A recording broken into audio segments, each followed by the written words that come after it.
and the other is particle physics.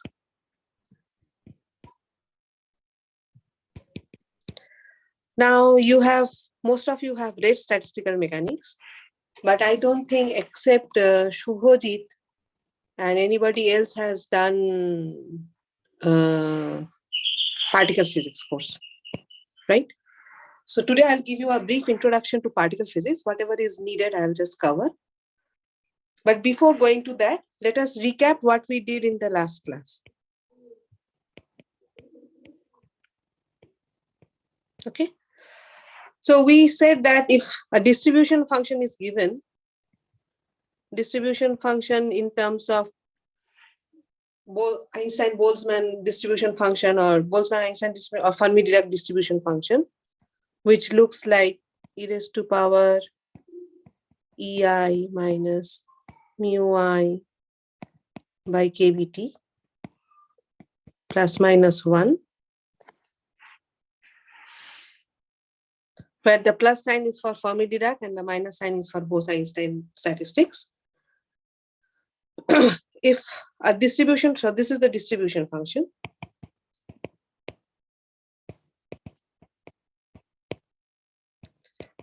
Once the distribution function is given, we can calculate the equilibrium properties of the gas.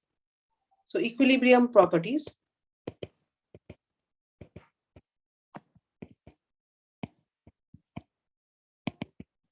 of gas, such as number density, energy density, and pressure. So the number density Ni is given as Gi by 2 pi whole cube. Just integrating. So I stands for different species. FIP d cube P. Rho I is given by Gi by 2 pi whole cube EIP FIP d cube P, and the pressure Pi is given as Gi 2 pi whole cube P square by 3 EIP F of IP d cube P. Okay, so this is not the first is number density.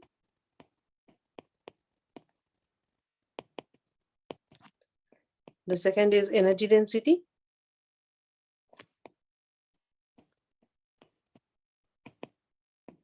And the third is pressure.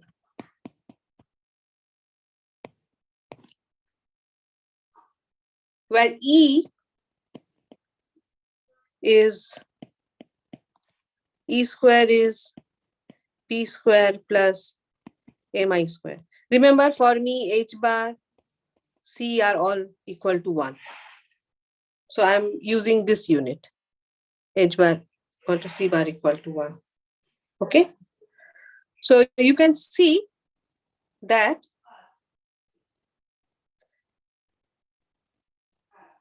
so when we talk about distribution functions, we are talking about two extreme limits. So, and Gi is called the internal degrees of freedom.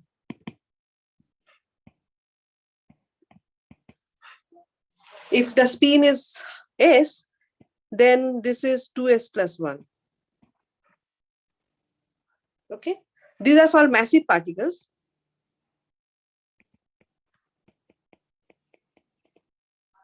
And for massless particles, this is just 2S.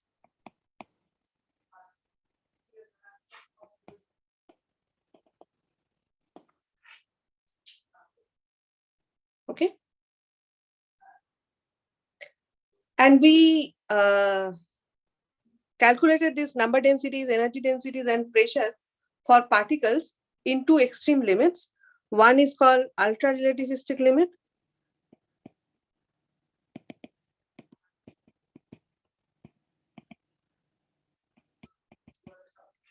Where Mi is much, much smaller than kBt. If this is the case, then we have seen that the baryon energy density, the boson energy density, so B stands for boson. The bosonic energy density turns out to be Gi pi square by 30 kBt whole raised to 4th. And for fermions, F stands for fermions,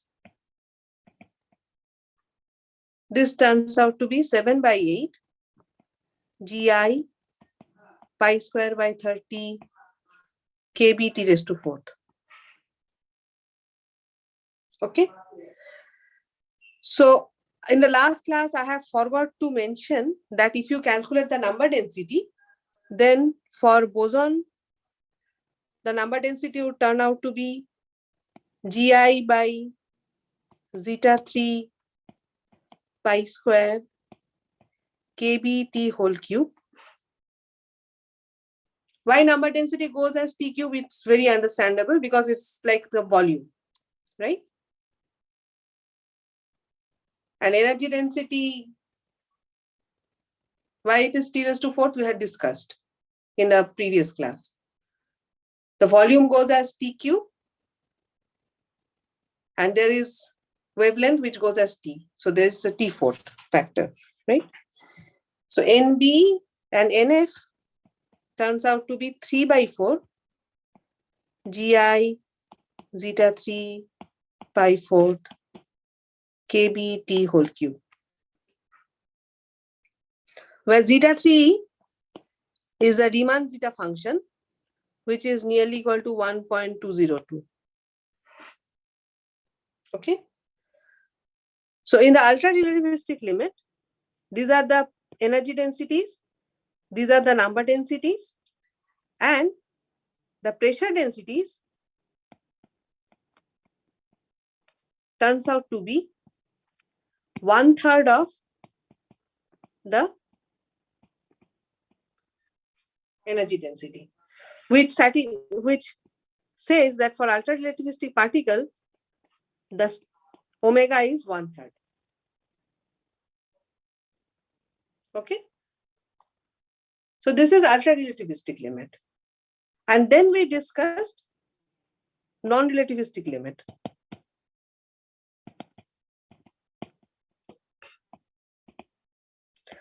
In non-relativistic limit, the number densities, pressure densities, and the number density, energy density, and pressure density are all same for bosonic and fermionic.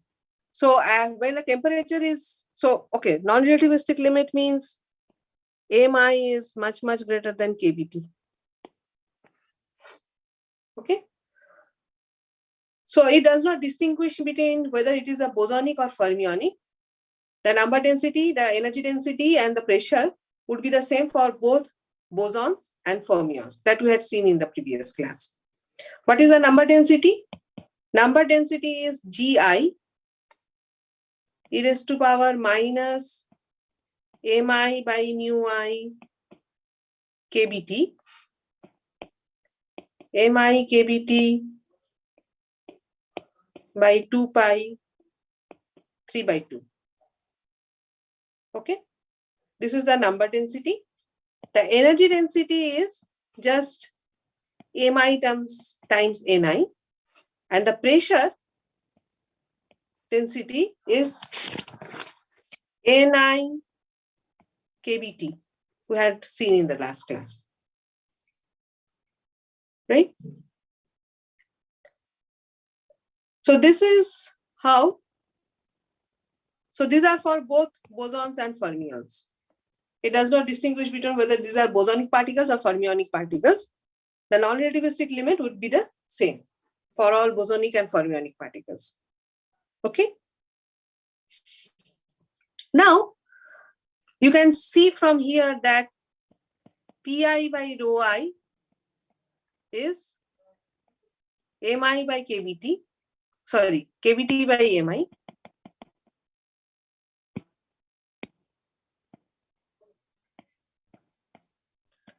Which is much smaller than 1, which implies that pressure is nearly 0, which gives you a state parameter omega to be 0.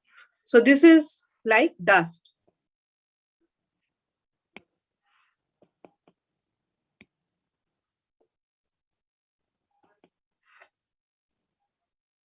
Okay.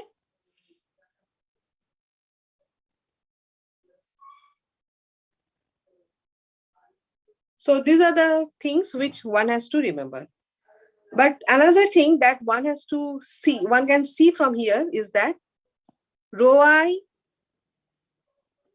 and pi are exponentially suppressed.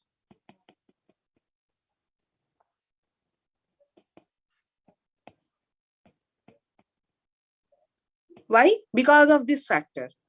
Mi is much, much greater than kBt. So you can see that this is exponential of minus mi by kBt. Please give me a second. I'll just come in 1 second. মা এখানে কথা বলো না, তোমার ক্লাসে অসুবিধা হচ্ছে।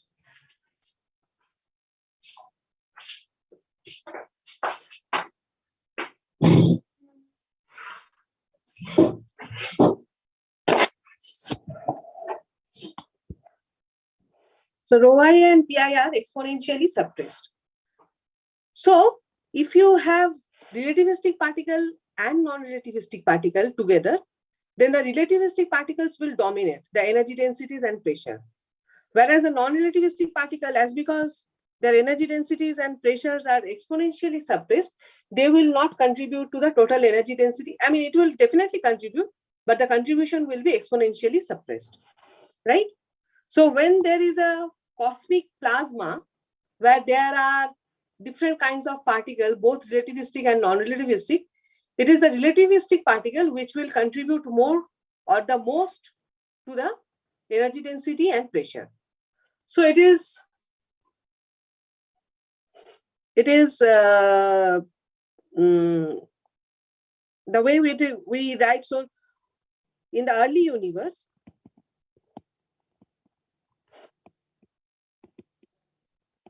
the energy density and pressure are constitutes of relativistic particles only. The non-relativistic particles are there, but their energy densities and pressure are exponentially suppressed. Okay. So in early universe, if you want to write rho total, so you have to sum over all bosonic particles rho b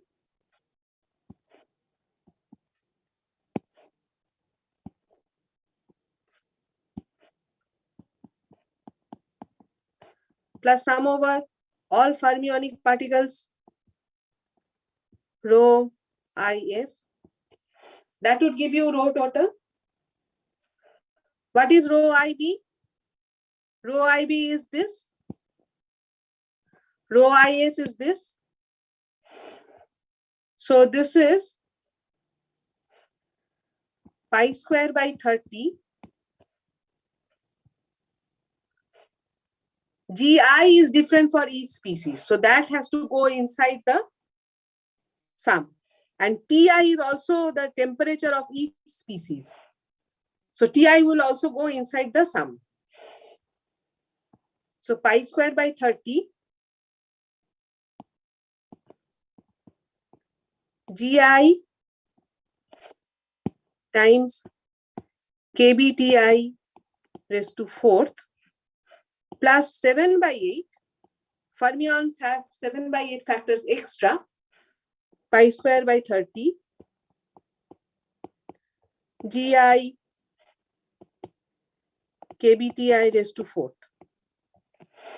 This is the total energy density.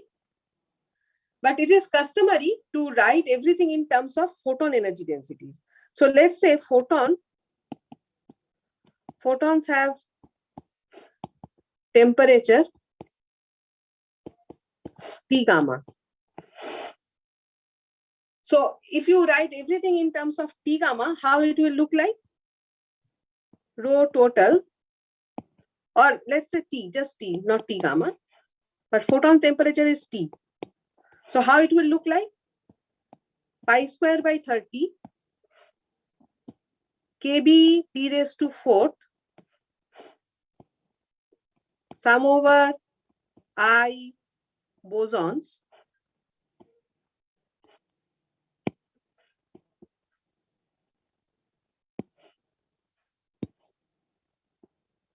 Gi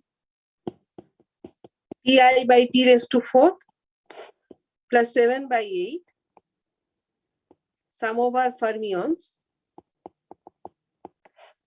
Gi Ti by T raised to 4th. Okay. This whole thing I'm writing is as G star.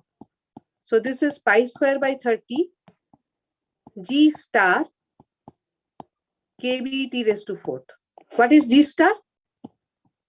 G star is sum over I on bosons Gi Ti by T raised to 4th plus 7 by 8 sum over I raised to fermion, I over fermions, Gi Ti by T raised to 4th.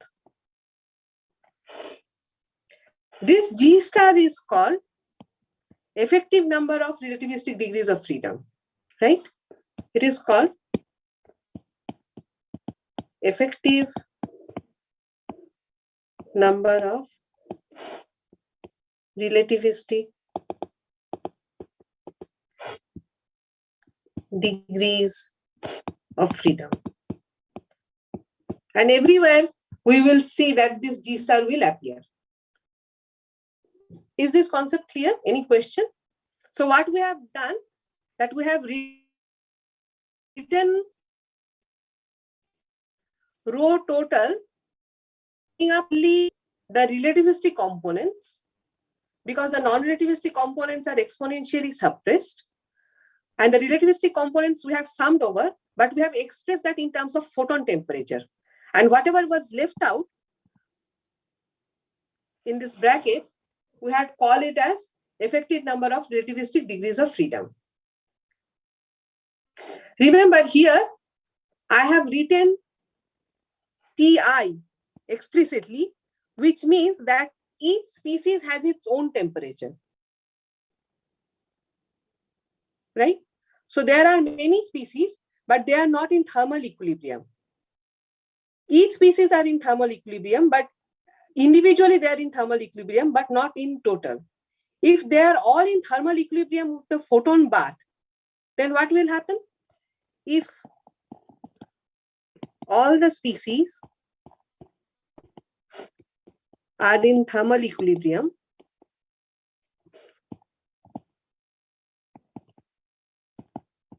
with the photon bath,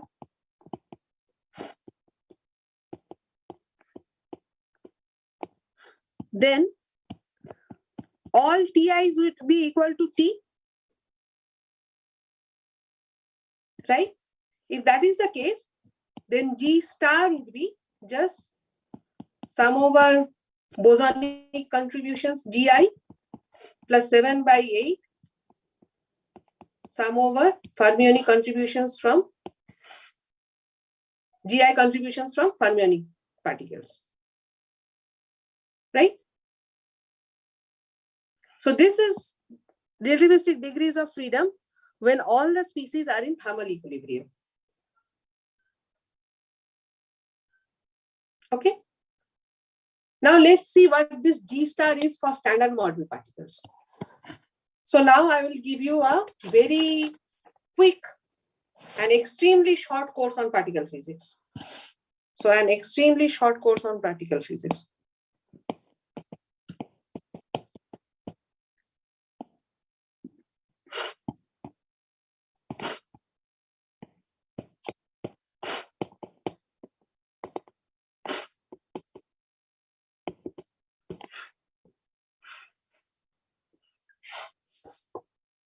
So we know, so any questions so far? Anyone? Whatever I have discussed, is it clear? Yes, sir. Okay. So now when I say particle physics, I specifically mean standard model. We will not go beyond standard model. There are many models which are beyond standard model like SUSY and all. We will not discuss that. This is the standard model of particle physics, and I will often write it as SM. This is the standard notation that everybody uses. Okay, good. So let's see what are the constituents of this standard model. So there should be fermions and bosons. What are the fermions? So let us first consider the fermionic family. So we know that there are three families of fermions in standard model. So let me give you a chart of that.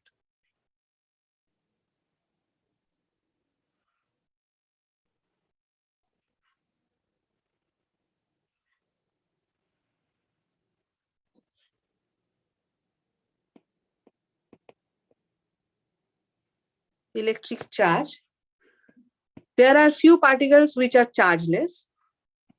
There are few particles with charge -1. There are few particles with charge 2/3, and there are few fermions which has charge -1/3. So first family is called the electron family. So what is the neutral particle in this electron family? It's the electron neutrino. Okay.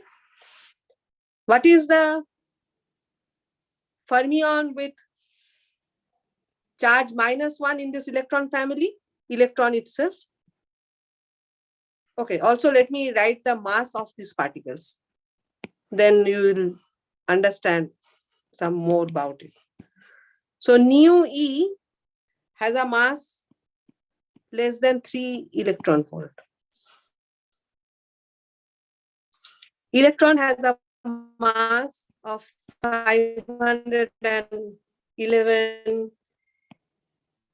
volts. The plus 2/3 charge particle in the electron family is the up quark, which is denoted by U, which has a mass of 1.5 to 4 MeV. Okay, and the particle which has charge of -1/3 is the down quark, which has a mass 4 to 8 MeV. This is the first family. Which is the second family? Second family is called the muonic family. Any question? Yeah, I'm sorry. What is N in NeV? M is mega electron volt. Oh, it's M. K Okay, is I kilo thought. electron volt. Okay, okay. M Yeah, is yeah, mega electron volt. This is M, yeah, yeah. not N. Sorry. It might look like N, but this is M, MeV. Okay. The second family is the muonic family. So we have muon neutrino, which has a mass of 0.19 MeV. Then muon, which has a mass of 106 MeV. Then the plus 2/3 charge quark is called the Chan quark, which is denoted by C. This has a mass of 1.15 to 1.35 giga electron volt, GeV. And there is a strange quark with charge -1/3, which is denoted by S, which has a mass of 80 to 130 GeV.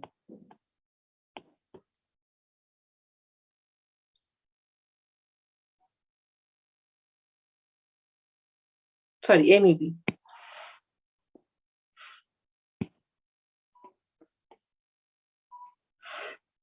This is the second family. The last family, the third family, is called the tau family. It has a tau neutrino with a mass less than 8.2 MeV. The tau particle itself with a mass of 1.78 GeV.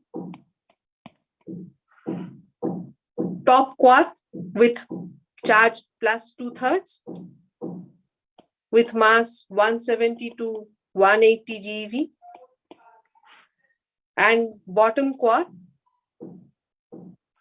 which is 4.1 to 4.4 GeV.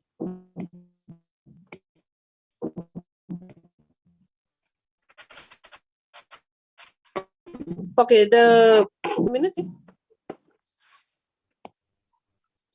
Okay, good. So these are the fermionic families. So we can see that there are particles with fractional charges. These are called quarks. Quarks are with fractional charges, fractional electric charge.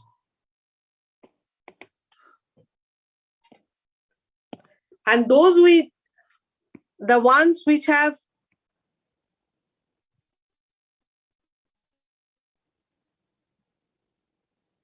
non-fractional electric charge, they are called leptons.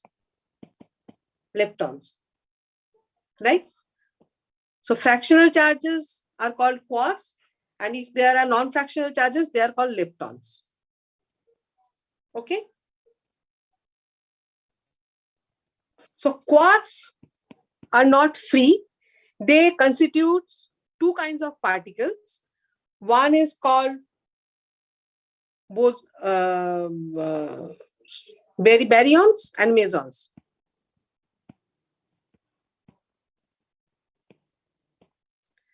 Baryons are made of three quarks, like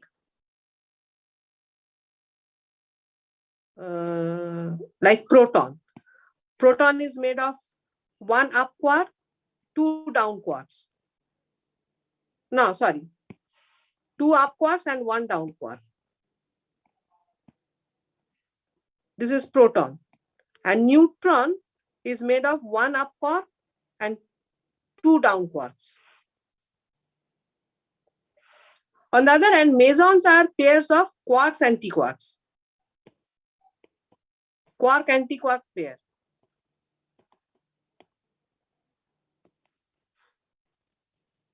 Okay, just to remind yourself, this table that I had written down, this table is only showing you the particles. Each particle has its own antiparticle, such as electron has an antiparticle called positron. Muon has an antiparticle called antimuon. Tau has an antiparticle called anti-tau. Similarly, U, D, C, S, everybody has its own antiparticle. In fact, the neutrinos have their own antiparticles. When we write antiparticles, we write with a bar. So electron neutrino has an antiparticle called, which is written as nu E bar. Okay.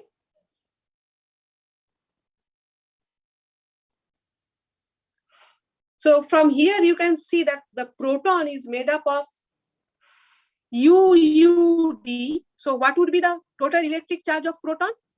So 2U. U has 2/3 charge. So there are two U's, and down has minus 1/3 charge. So you can see that the total charge of proton is 1. For neutron, there is 1 U quark plus 2 down quarks. So the charge of neutron is 0. And mesons are always chargeless.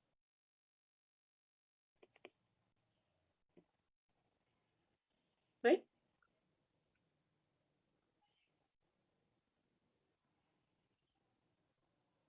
because they are a quark anti-quark pair, like U bar.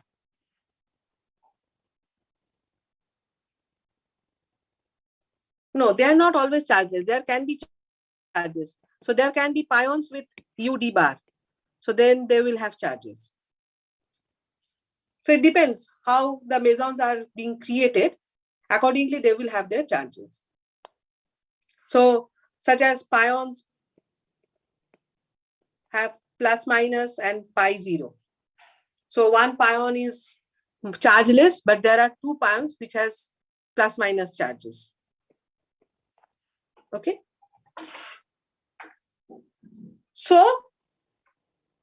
and we also see that as we go down this chart,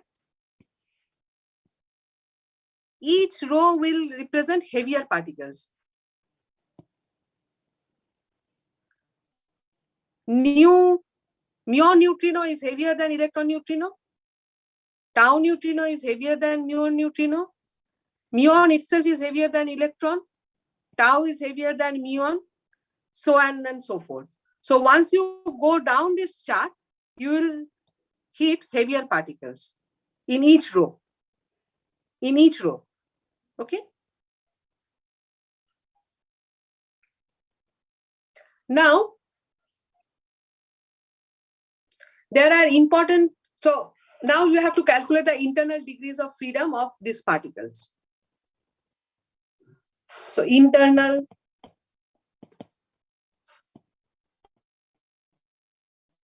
degrees of freedom of particles.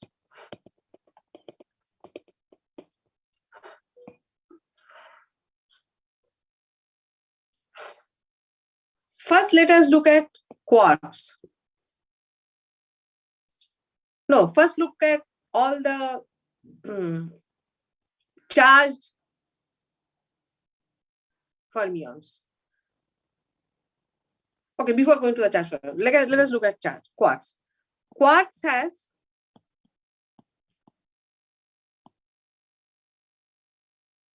three internal degrees of freedom.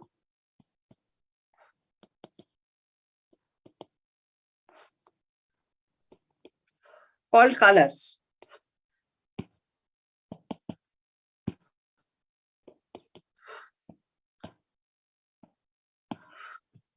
Each quark has 3 degrees of freedom called colors. Okay. All quarks and leptons are spin half particles. Thus, G would be 2s plus 1 equal to 2. So they have 2 internal degrees of freedom associated with spin.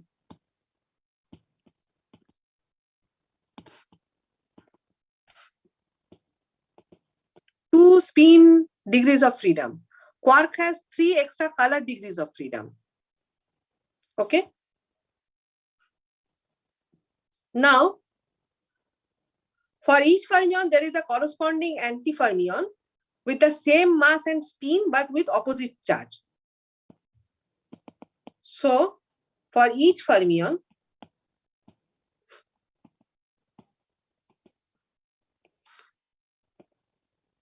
there is a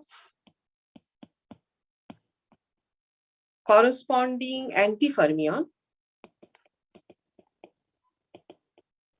with same mass and spin,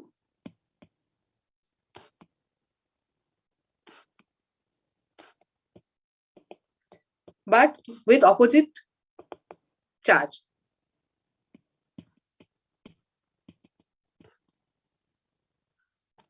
But what about the neutrinos? Neutrinos are chargeless. And we have also said that neutrinos have antineutrinos. So how will we going to separate between neutrinos and antineutrinos? By their handedness. Okay. First of all, neutrinos are massless. So for their internal degrees of freedom is 2s. So this is just 1. They are also spin half particles. But for them, G is just 1. because they are massless. In standard model, though I have written masses here, but in standard model, neutrinos are considered to be massless. If you want to give mass to the neutrinos, you have to go beyond standard model. According to the standard model, the neutrinos are all massless. So the neutrinos' degrees of freedom is just 1.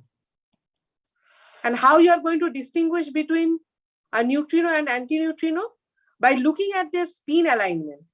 If there is this, their moment, the spin is aligned with their momenta, these are called right-handed. And if their spin is and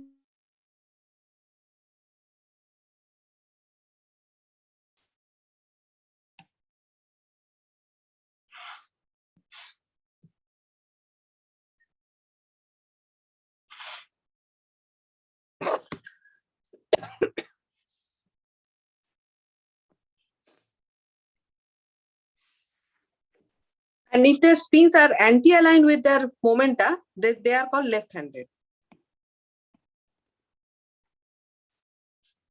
And in standard model, the neutrinos are left-handed, the antineutrinos are right-handed. So neutrinos, electron, mu, tau, whatever, they are left-handed. And the antineutrinos, electron, mu, and tau, they are all right-handed.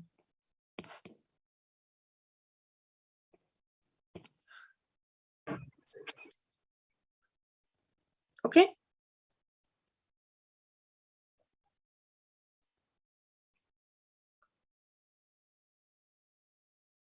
So let us calculate the total G for the standard model fermions.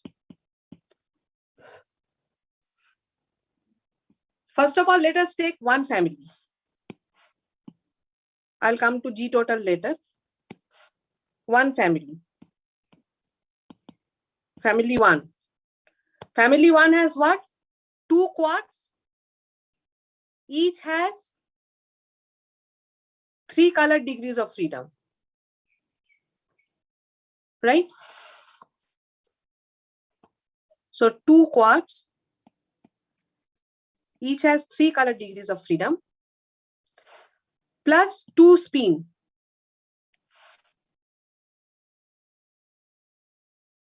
Right? These are the coming from quarks.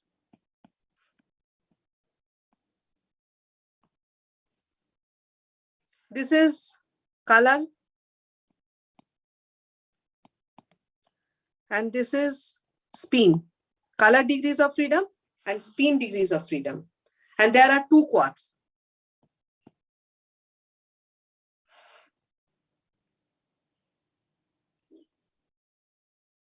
Okay. Plus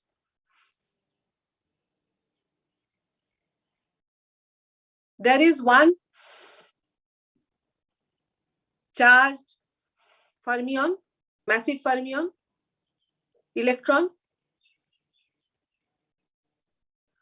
So that will have 2 degrees of freedom. This is spin degrees of freedom. This is coming from electron. Quarks mean, I mean U and D. Plus there is an electron neutrino, which is massless. So it has 1 spin degrees of freedom. This is coming from nu E. So what is the total? 12 plus 2 plus 1, 15. So this is from one family. There are 3 such families.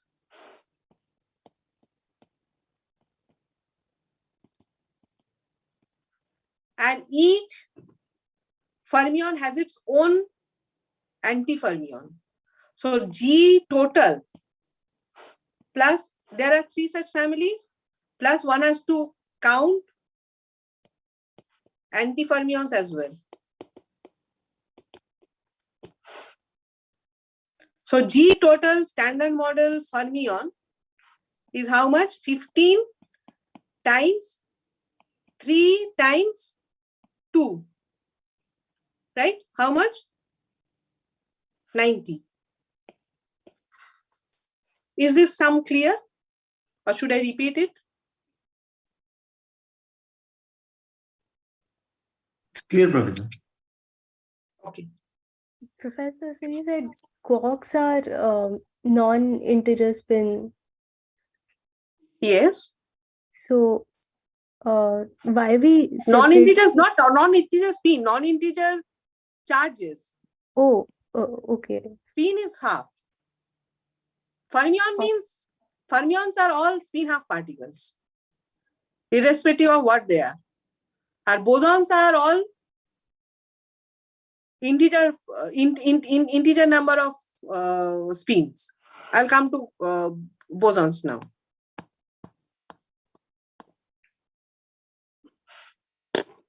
Right? Yes, yes. Okay.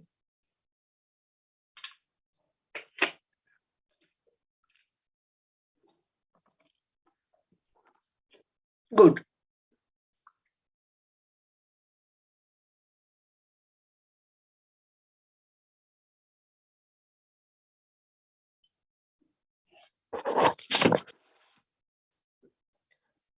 Now let us look at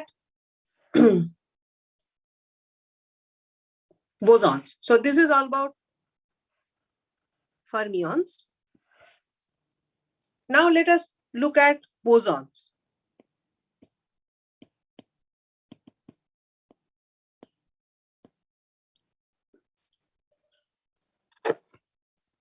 How many fundamental forces are there in nature?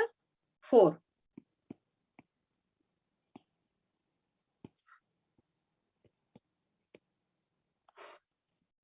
What are they? First of all, gravity.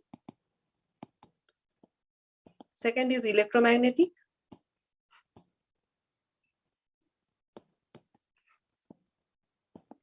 The third is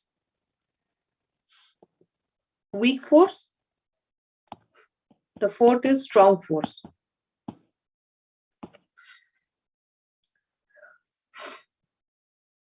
Now, gravity is a bit different. The most weakest force is gravity, and it applies to all particles. But standard model does not include gravity because we do not know how to quantize this force so far. And standard model does not include any gravity. What it includes are this rest of the 3 forces. So standard model says nothing about gravity. But there are other 3 fundamental forces which are included in standard model. And these forces are mediated by bosonic particles. So these fundamental forces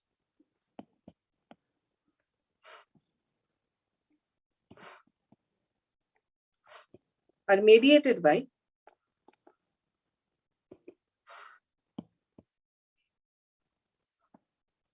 bosonic particles. So how many bosonic particles we have? Let's see. So let me give you another chart.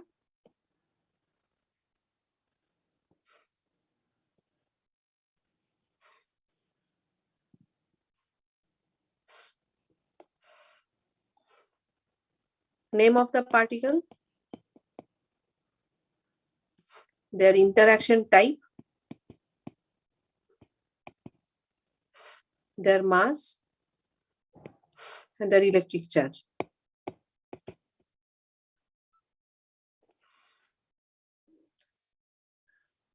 The first is for the electromagnetic force. Electromagnetic force is mediated by photon, which is denoted by gamma. Interaction is, of course, electromagnetic.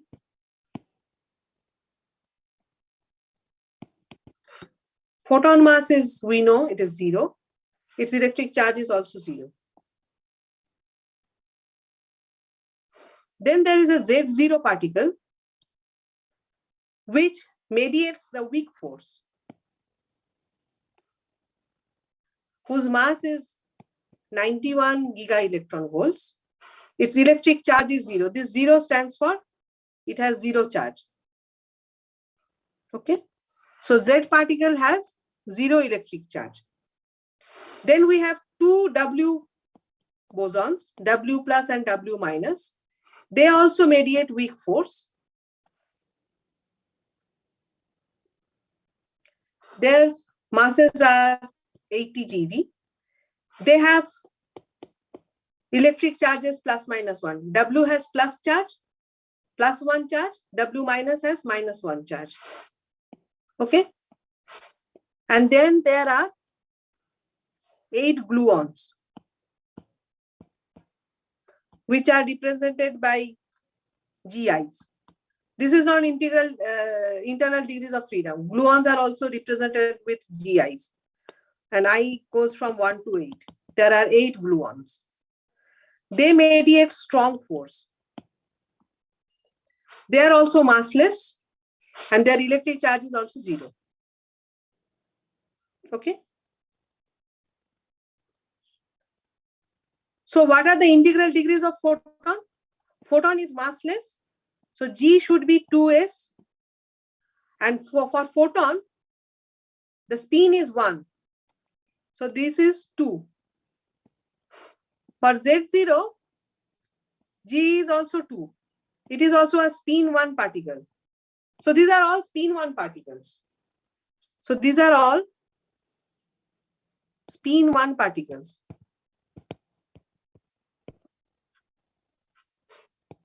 Okay. W plus minus.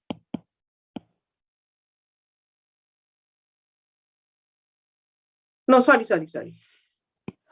Z0 is chargeless, but it has mass. So for it, the degrees of freedom is 2s plus 1, which is 3. W plus minus is also massive. So its internal degrees of freedom is 3. But gluons are massless. For them, G is 2s, which is equal to 2. Okay. Is this all right?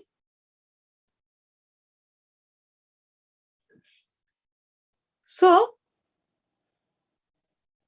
this is okay.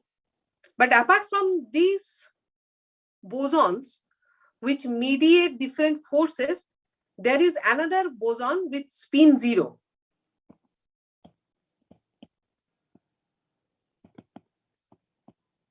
And do you know which boson is that? Anyone?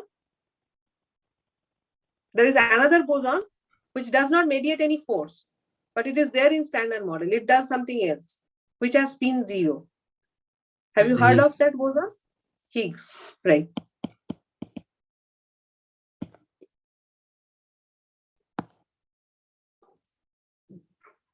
This is massive.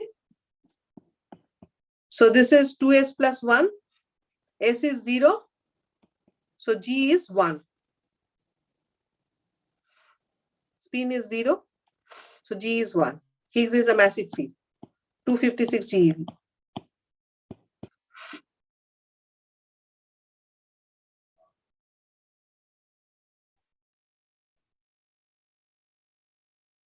Okay. So, okay, we have seen all the G's. So let's count how many, what is the G total for standard model bosons?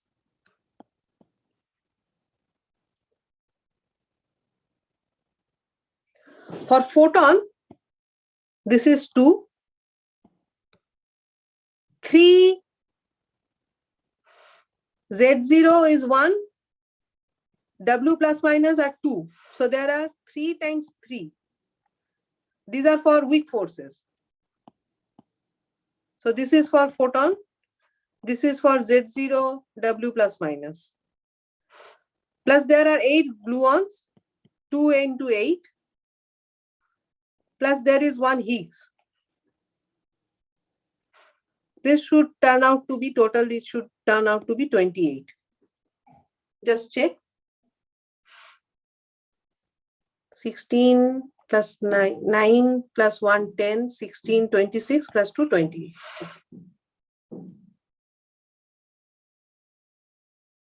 So when all the particles are in thermal equilibrium, all the standard model particles are in thermal equilibrium, what would be the relativistic degrees of freedom? G star.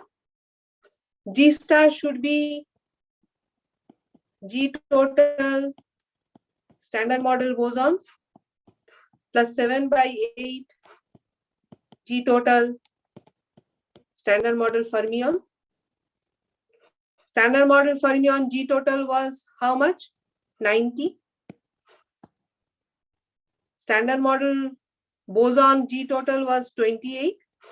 So this is 28 plus 7 by 8 times 90, which is 106.75.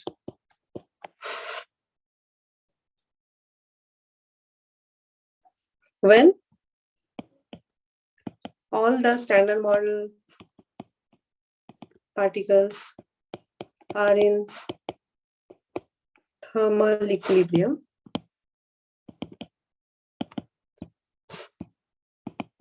with the photon bar.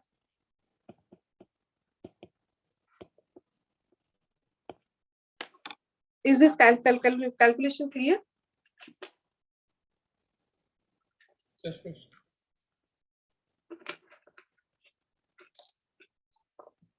Okay, good.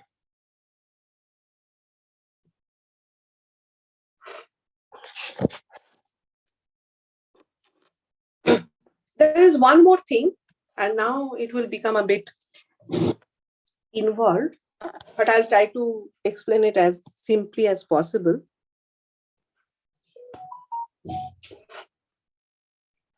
In an expanding universe, so when we are talking about statistical properties, so we talked about statistical properties.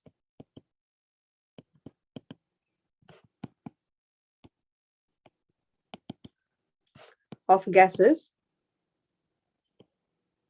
like number density, energy density, and pressure. But when we calculated this thing, we assume that the gases are in thermal equilibrium. If there is no thermal equilibrium, you could not have calculated this thing in statistical mechanics. So thermal equilibrium is of utmost importance. If the species is not in thermal equilibrium with itself or with the photon bar, then you could not have calculated its number density, energy density, or pressure. Right? So this is an assumption that we have made. The thermal equilibrium is the assumption that we have made when we have calculated the number densities, energy densities, and pressure. Okay? But how a species can remain in thermal equilibrium? It has to interact with each other. If they are not interacting with each other, they cannot remain in thermal equilibrium. Is this point clear? So the interaction with itself or with interaction with the gas, within the gas, keeps the gas in thermal equilibrium.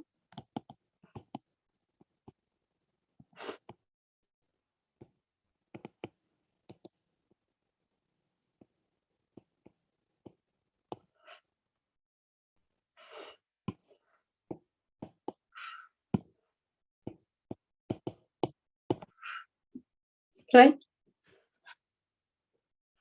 So there is an interaction rate, which I'm writing as gamma. So gamma is an interaction rate.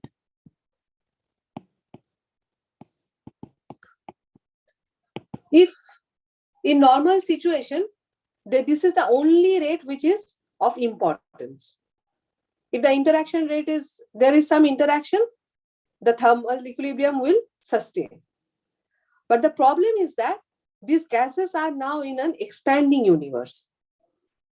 So there is an expansion rate, which is the Hubble rate. Right? Expansion rate, which is A dot by A. Remember? So the particles are trying to come together and try to interact, but the in-between time, the space is expanding. So it can happen that if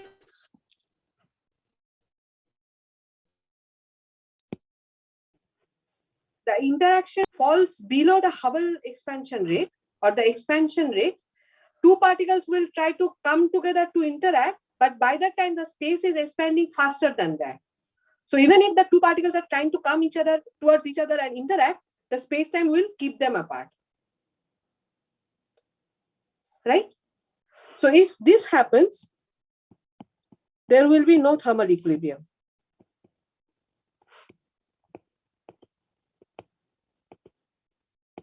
So the species will fall out of equilibrium.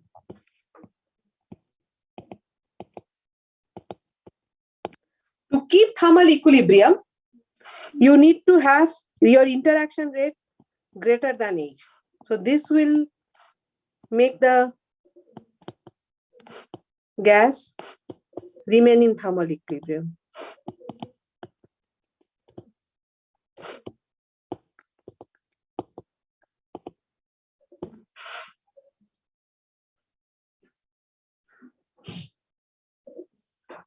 Right? Is this concept clear? If there is an this is because of the expansion of the universe. There are two rates. One rate is taking them apart. The other rate is the particles are trying to come together to interact. So these two rates are competing with each other.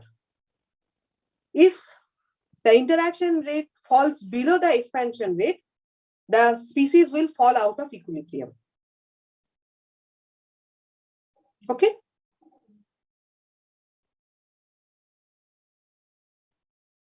Is this concept clear? Because this is going to play a very important role in the next discussions that we'll be doing in the next class.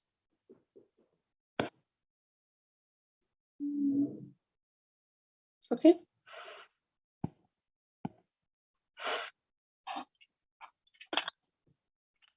So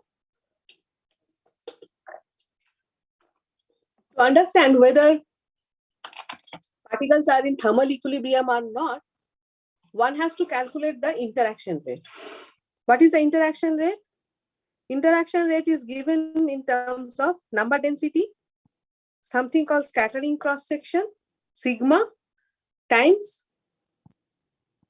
their average velocity at that time. So this is number density of the species. This is called scattering cross section.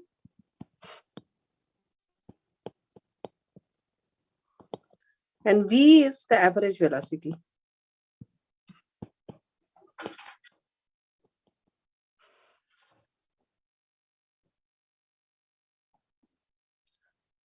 So these are the things that we have to determine. Okay. So first, let us look at this scattering cross section. And to calculate scattering cross section of elementary particles, one does require the knowledge of particle physics. Okay.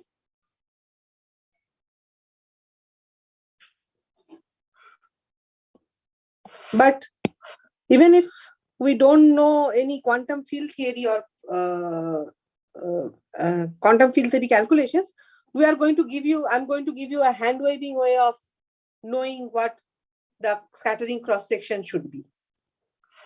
First of all, in quantum field theory, we can write everything in terms of a perturbative series.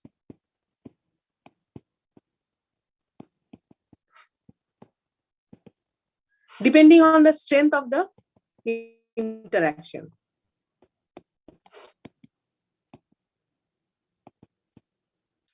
And each perturbative series can be depicted by something called Feynman diagrams.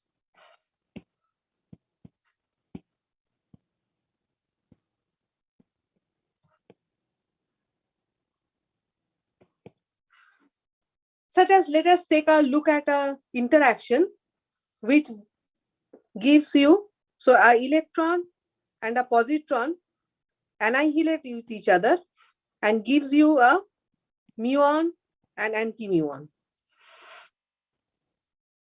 Okay. What would be the most dominating electromagnetic interaction of this process? It will look like this.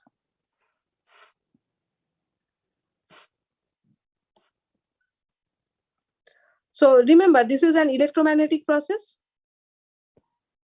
So the force should be mediated by a photon.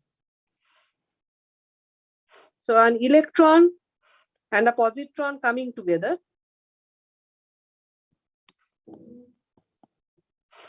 giving rise to a muon and anti-muon.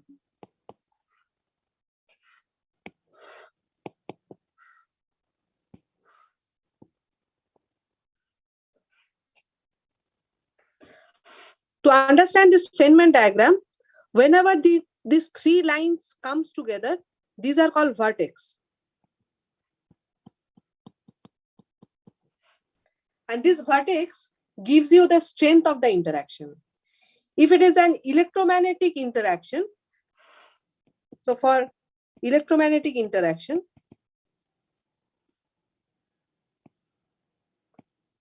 the strength is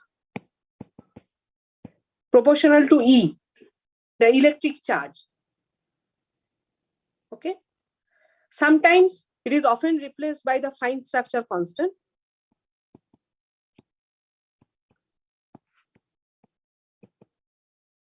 Which is alpha, which is given by E square by 4 pi epsilon naught h bar c. And you know fine structure constant is 1 by 137. So G electromagnetic is proportional to or is of the order of square root of alpha. Because alpha is proportional to E square. So G electromagnetic is proportional to square root of alpha. So I am writing E as strength at each vertex. If this is a weak interaction,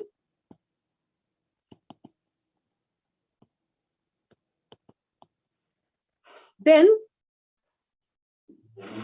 G weak, the strength of this weak interaction goes as E by sine theta W. This theta W is called the Weinberg angle.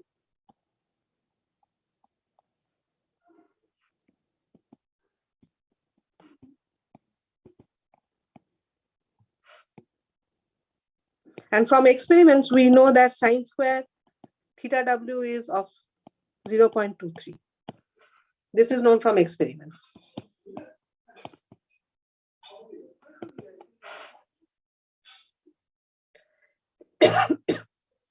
If this is a strong interaction,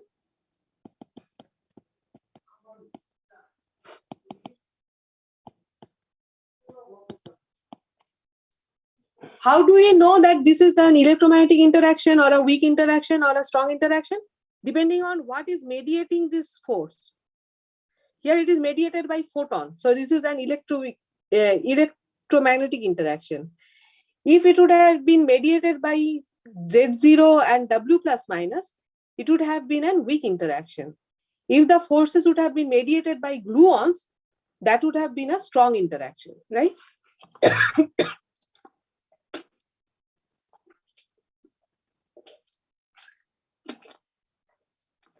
So for strong interaction, the coupling is alpha, written as alpha s, which is Ga square by 4 pi, which is 0.3.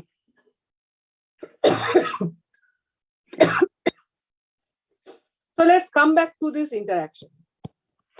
Let me draw it again. So electron and positron coming together, giving you a muon-anti-muon pair.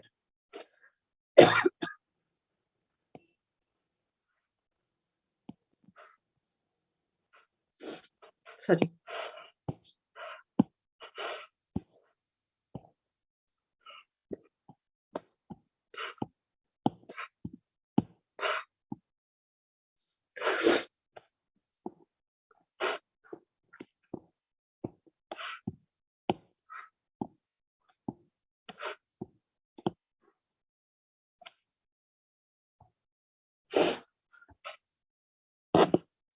The meeting will end in 10 minutes. Please join back again. Okay.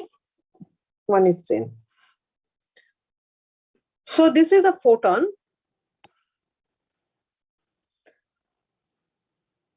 First of all, this interactional cross section. So we want to calculate sigma, interaction cross section. But first we calculate the interaction amplitude. So interaction amplitude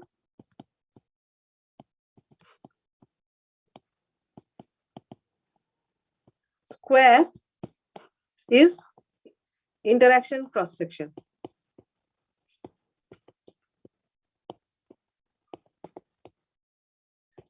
So first let us look at the amplitude. Then we will square it and we will get cross section. So amplitude will be proportional to these two vertices, the strength of these two vertices. There are two vertices. So this is E square times what is called the propagator of this photon, which is given as this line will contribute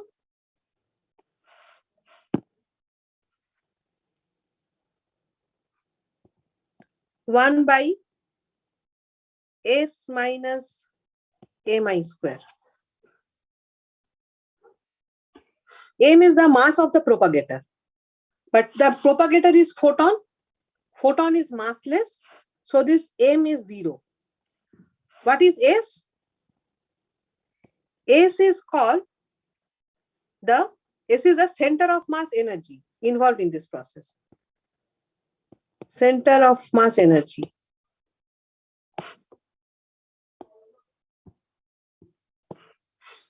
Right? So this is proportional to E square by S times another factor, which is, no, this is the amplitude. To get the cross section, you have to sum over all the external states, incoming states of the electron and the outgoing states of the muon. That will give you something called a phase factor F.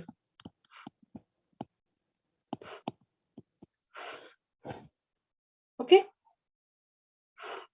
And for ultra-relativistic particles, this phase factor F is proportional to the center of mass energy of the interaction. So the total cross-section sigma is F times E square by A square, which is E square by S whole square, sorry. To get the from amplitude, if you want to calculate the cross section, you have to square the amplitude. So this is E square by S. So this is e raised to power 4 by S square times F is proportional to S. So this is e raised to 4th by S. And e raised to 4th means it is proportional to alpha square by S. Alpha is the fine structure constant. Right?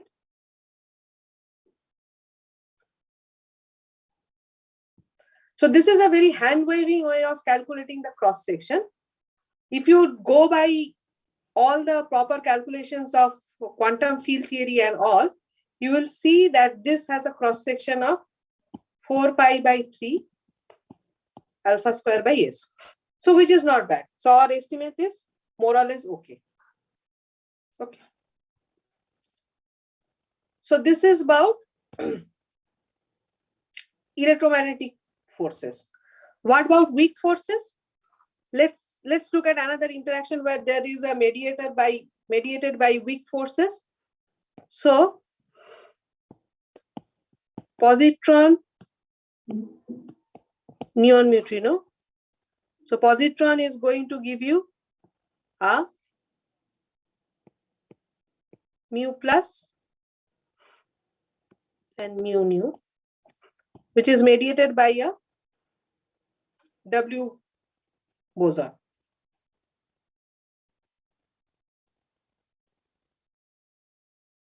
Okay.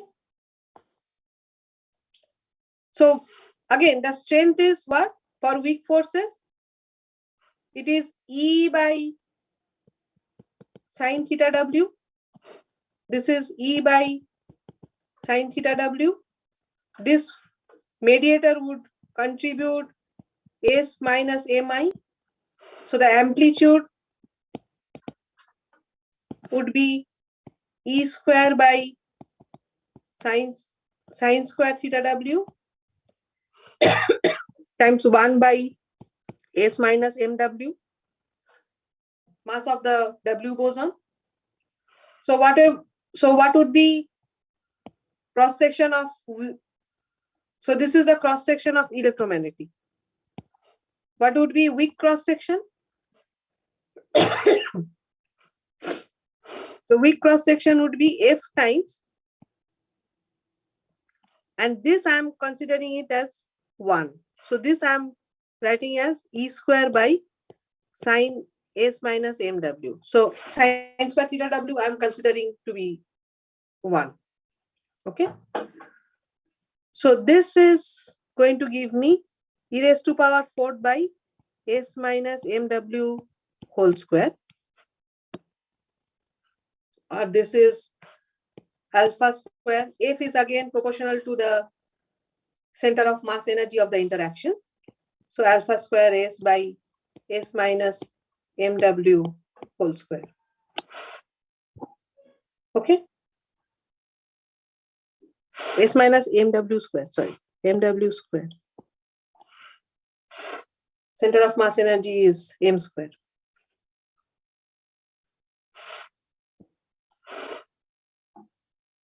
Okay. So when center of mass energy is much smaller than the mass of the W boson, sigma weak would be what? Sigma weak would be alpha square S by MW fourth. So we can see that sigma weak by sigma electromagnetic is alpha square S by M to the power fourth, MW to the power fourth times what is electromagnetic? Alpha square by S. So S by alpha square, which is S square by MW fourth, which is much smaller than 1. So when the energy of the interaction is much smaller, then the cross section for weak interaction is much smaller than the cross section of electromagnetic. But when the center of mass energy is much greater than MW, sigma weak would be what? Alpha square S by S square, which is alpha square S, which is electromagnetic. So for very high energy interactions, sigma weak, weak interactions, so cross section for weak interactions would be equal to cross section for electromagnetic interactions. Why this is so? Because standard model actually unifies electroweak interaction, electromagnetic plus weak interactions, and gives us electroweak interactions, which means that at low energy, The cross section for weak interaction and electromagnetic interactions may be different, but for higher energies, the cross sections are exactly the same.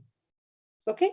So at high energies, you can unify these two forces, these two fundamental forces, and get a single force called electroweak force. Is this concept clear?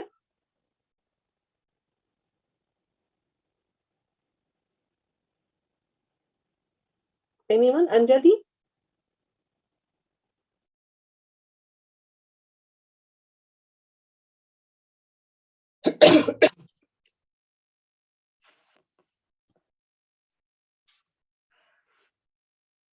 So is this concept clear, or do I need to explain it again?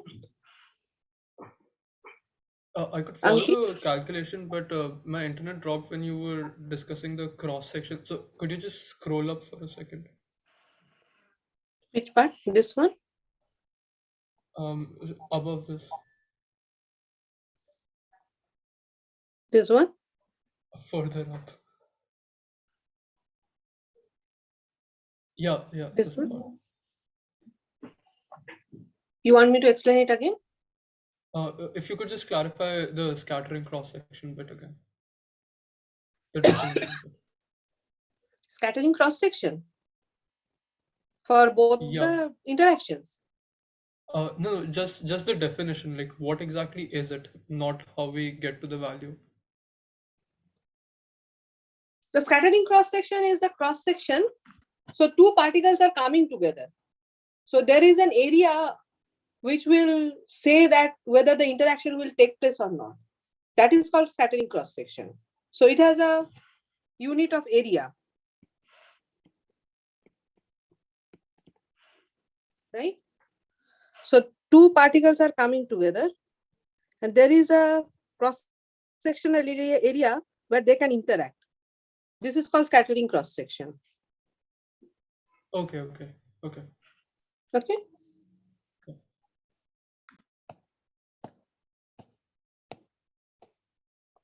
Okay, so we have now calculated the scattering cross section, and we have seen that sigma electromagnetic is alpha square by S, sigma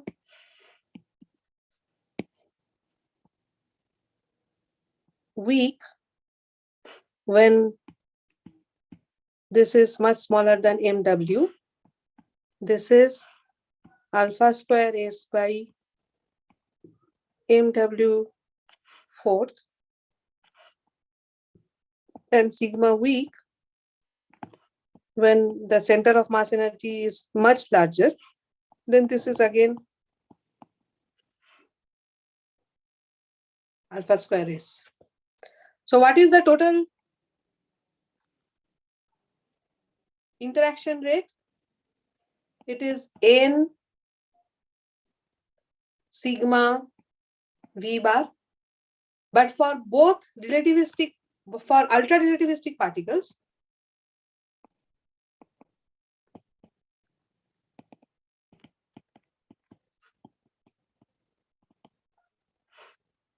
N is proportional to T cube for both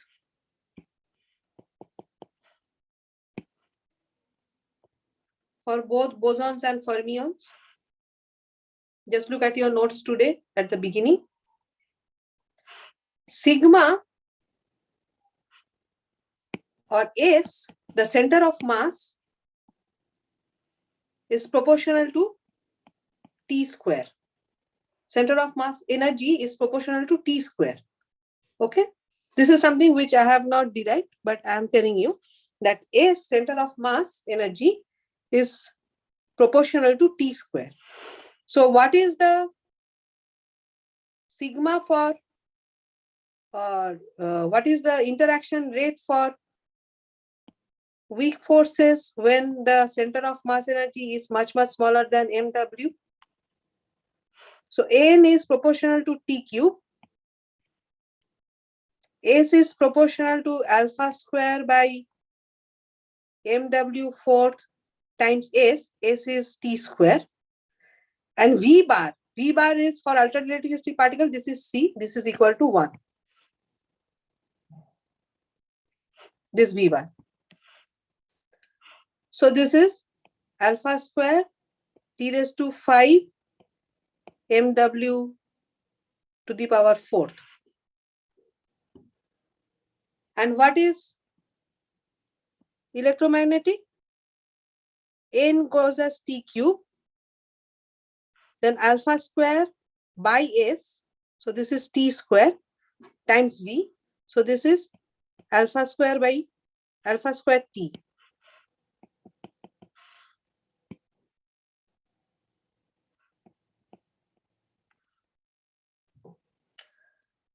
So that you can see that as universe expands, temperature drops down.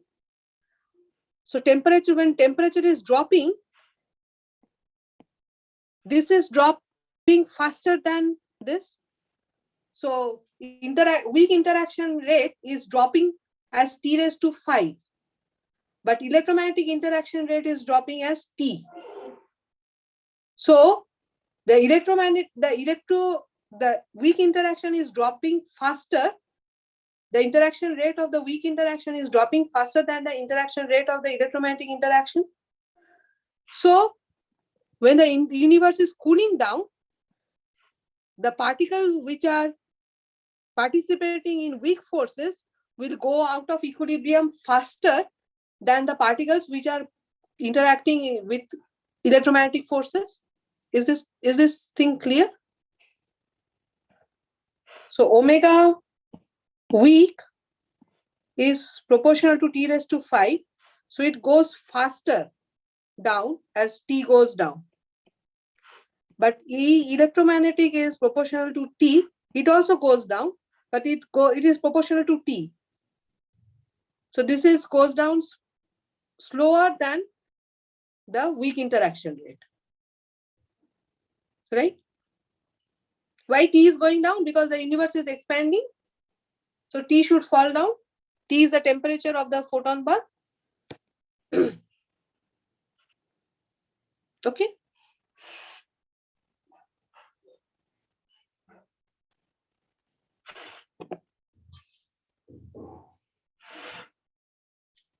Okay. So we will use all these concepts in the next class, and we will do some more. We'll study entropy in the next class, and we will see how to calculate. These concepts will come again and again. Okay. Okay, next class, Wednesday, I have to take my mother to the hospital for a re-checkup. So Wednesday, I will not be able to take the class. I'll take the class on Friday, the same time I took the previous week's class. So Friday, 11:50 is all right? Yes, Professor. Yeah, I'll go. So Wednesday, there will be no class.